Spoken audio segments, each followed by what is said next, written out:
I'm James Mapes. In Mind over Body, I integrate my work with leaders and the power of vision, working with athletes to visualize success, and working with private coaching clients to help them achieve what I call ideal end outcomes, and the 5 lessons I learned from my own open heart surgery to become a partner in my own wellness. Here are 5 elements or 5 keys that over the years of both being in ICU and being in the hospital and recovery that I came up with to put in a form that I think can change people's lives. And this is the big one, but the other 4 build on this, is create a strong vision that will carry you through any issue that you encounter. It's living in the end result. So, if we look at fear, fear is a belief, correct? Rejection, change, success, failure, commitment, or mortality, or whatever. So that creates a vision. And then we're going to move in one direction. Make sense? So imagine that vision, the power of vision is like a rubber band. So we go out here and we set a goal, right? Stretch this out. We're anchored here. What does it create? Tension. There is no creativity or forward movement without tension. That's not stress. That's the same thing. There is no creativity. So the tension gives us the creativity. Now, as we move towards an outcome or a goal, what happens to the tension? It diminishes. That is why completion is so hard for human beings. And that's why there has to be a bigger vision out here. So my thought is, you set the ideal outcome, then you back it up into baby steps that the subconscious can do and take and deal with and perform. But when you take it out of the realm of pills and you put it in the realm of partnership in your healing, pills are fine, medicine's great. I'm not putting anything with medicine down. But we need to become a partner in our wellness, and that's basically what this is about. And if that's the one idea I would leave you with, is that nothing is accomplished mentally, physically, spiritually, emotionally, or socially in life or business without a clear, definable, communicated, actionable vision and acquiring support to do it and being personally accountable for that. We're going to do our own little experiment here. And this experiment is on focus of the imagination. So I want you to fire up your imagination. And what I want you to do is to pretend with me that you all have a lemon. I'm going to count to 3 and take a bite out of this lemon. But what I'd like you to do is to pretend you have your own. And therefore, you have to really recall what makes a lemon, right? In detail. You have to go back, you have to look at the shape, the color, the texture. The smell is very tart. Einstein said, imagination is more important than knowledge. It is a preview of life's coming attractions. Think about that. All right, count to 3. Imagine that you are biting a lemon with me. 1, 2, and 3. You put it around. Okie dokie. Bear with me 1 second. Okay, I just need some feedback. How many of you, either just before, at the very moment, or slightly after I bit that lemon, had some kind of a reaction to that? Just show of hands. Put your hand up real high, look around the room.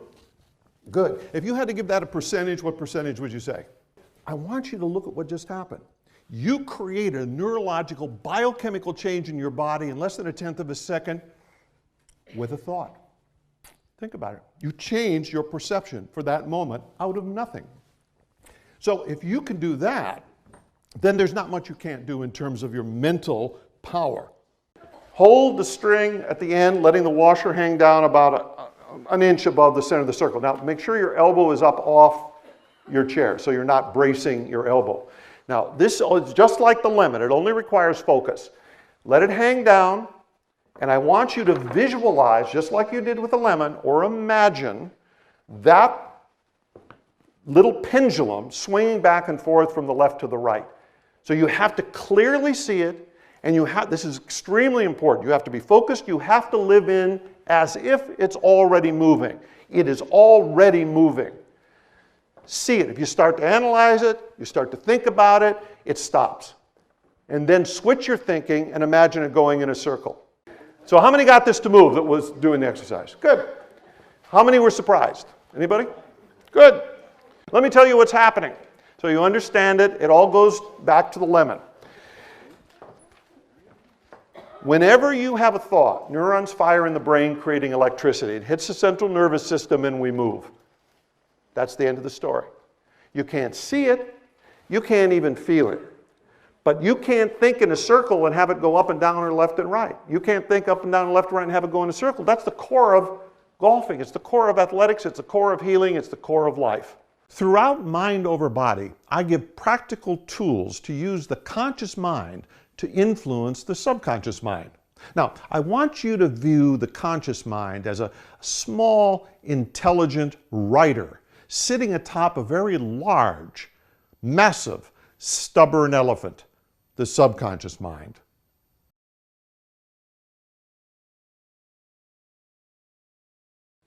Well, here's the news.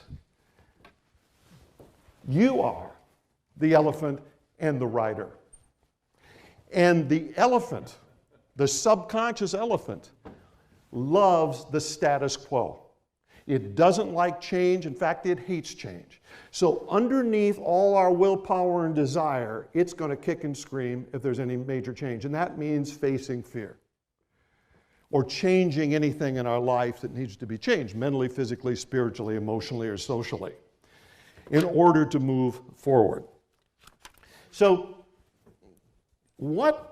using the model of the elephant and the rider and understanding that the rider is this somewhat small being, but it thinks and it has vision and it can project and it can put ideas out to people. It can pull teams together. What does that mean? Make friends with reality. What happens when something bad happens to us? What's almost the first thing we do? Denial, right? Now, if it's extreme denial, that's very difficult. I could say be logical, don't deny, but that's why it's called denial, because you don't even know that you don't know. So when we are confronted with something that creates disease in us, it is our job as a partner in our life and in our healing to be able to stop and examine it. Because until you actually examine what's happening in a relationship that people deny about, it isn't working, or the body, is that we can't change what is changeable. Does that make sense? That you can't identify what needs to be changed. So what we do is in denial, we get depressed or angry or we make bad decisions. But once we can actually look reality in the face, even if it's scary, that gives us something that we can manage to control. Because where we focus, we move. We either resist change, and all change is perceptual, by the way, and all change happens twice. It either happens out in the world and clobbers us, and it takes time for us to become the change, or we create it here, and then we do all the steps, and then it has to synthesize. So all change is perceptual. So in order to harness the elephant and influence it, the power of the vision has to be stronger. How many of you use visualization or have used it before? It affects strength, it affects movement. So the power of perception, the power of vision, telling ourselves the story is extremely important, and being conscious of what we say to ourselves.